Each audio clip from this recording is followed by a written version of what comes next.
इस वीडियो में हम सेल्फ के ऊपर एक्सरसाइज करेंगे। सेल्फ रिफ्लेक्सिव प्रनाउन तो और एक एम्फेटिक प्रनाउन होता है, थोड़ा सा ही फ़र्क है इसमें।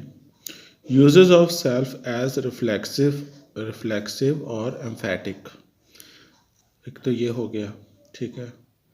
रिफ्लेक्सिव प्रनाउन कैसे होता है, जैसे आप बोलिए कि I bought this book myself, ये रिफ्लेक्सिव प्रनाउन है। एम्फेटिक प्रनाउन इस तरह हो जाएगा, I myself bought this book. तो जो सब्जेक्ट होता है उसके एकदम बाद हम जब ये रिफ्लेक्सिव प्रनाउन यूज़ करते हैं तो उसको एम्फेटिक प्रनाउन कह देते हैं, ठीक है। उसके बाद ईडियम्स के साथ भी कुछ वर्ड्स के साथ आम तौर पे ये यूज़ होता है, तो उसको ईडियोमेटिक हम बोल देते हैं। ये ईडियम्स ही बन जाते हैं एक तरह से, जैसे the idioms, idiomatic all by myself, all by herself, इस तरह कुछ भी हो सकता है। मीनिंग इसका मतलब होता है क्वाइट अलोन, बहुत अकेला, विदाउट एनी हेल्प। या तो ये मीनिंग हो सकता है या फिर ये हो सकता है बिना किसी मदद के। चलिए एक्सरसाइज करते हैं।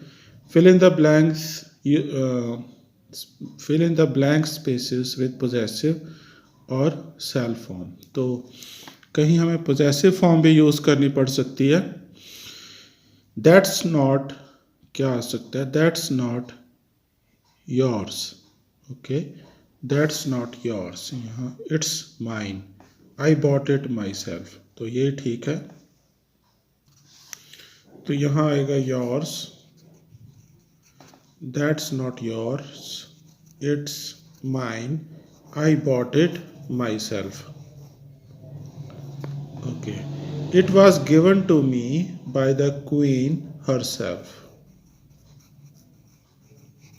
She makes all her own clothes her self,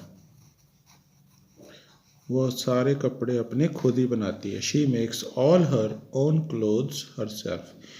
I cut my self, I cut my self with a knife the other day. Other day का मतलब है पिछले दिन ही, जैसे मैंने पिछले दिन ही अपने आप को नाइफ से काट लिया। मतलब कहने का भाव इसका ये है कि इसको कहीं नाइफ लगा होगा उंगली वगैरह पे, सब्जी वगैरह काटते वक्त।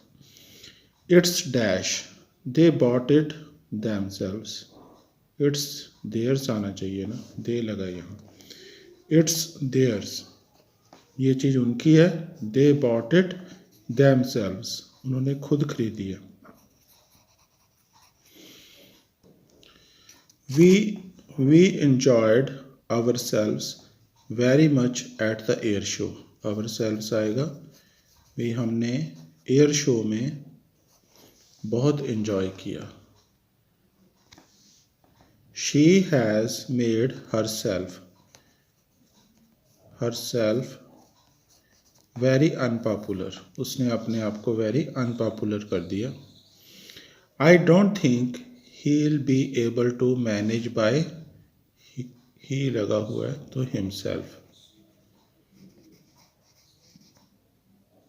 Y is Maisie sitting here all by herself, Maisie कोई गर्ल है, फीमेल है, इसलिए हम हर सेल्फ लगाएंगे। Why is Maisie sitting here all by herself in the dark, अकेली क्यों बैठी है अंधेरे में। You must all look after yourselves, you must all दिया मतलब बहुत सारे हैं, तो ये वाला योर सेल्व्स आएगा प्लूरल वाला। You must all look after yourselves on your trip to England. दो तरह के योर सेल्फ होते हैं ना, एक तो होता है योर सेल्फ, एक होता है योर सेल्व्स। तो अगर हम सिर्फ स्पीकर, हमारे जो सामने वाला लिसनर है वो अकेला है तो हम योर सेल्फ यूज़ करेंगे, अगर वो बहुत सारे हैं तो yourselves, SELVES। 11th, Cyril says the hat is not his, okay, although his आएगा। साइरल कहता है कि हैट उसकी नहीं है, although it's just like the one, लेकिन वो बिल्कुल वैसी ही है, he bought himself last week.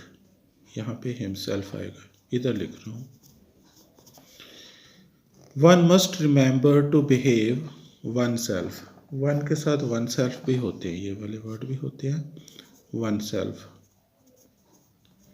भाई इसका मतलब है व्यक्ति को वन मस्ट रिमेंबर, अपने आप को ये रिमेंबर रखना चाहिए, याद रखना चाहिए, टू बिहेव वन सेल्फ, वो खुद कैसे बिहेव करे, इन once apostrophe s, in one's own house just as well as in other people's house। मतलब कि I always have to remind myself, I always have to remind myself, मुझे बार बार अपने आप को याद दिलाना पड़ता है, हमेशा याद दिलाना पड़ता है, that this grammar book is yours, कि ये ग्रामर बुक जो है आपकी है, एंड नॉट माइन, और मेरी नहीं है, one day I will take it away with my own books by mistake.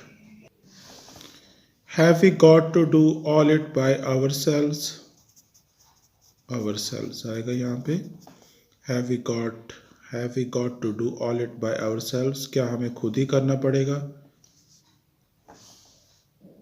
This book is mine, ये बुक मेरी है, I wrote my name in it myself, मैंने खुद अपना नाम इस पे लिखा था।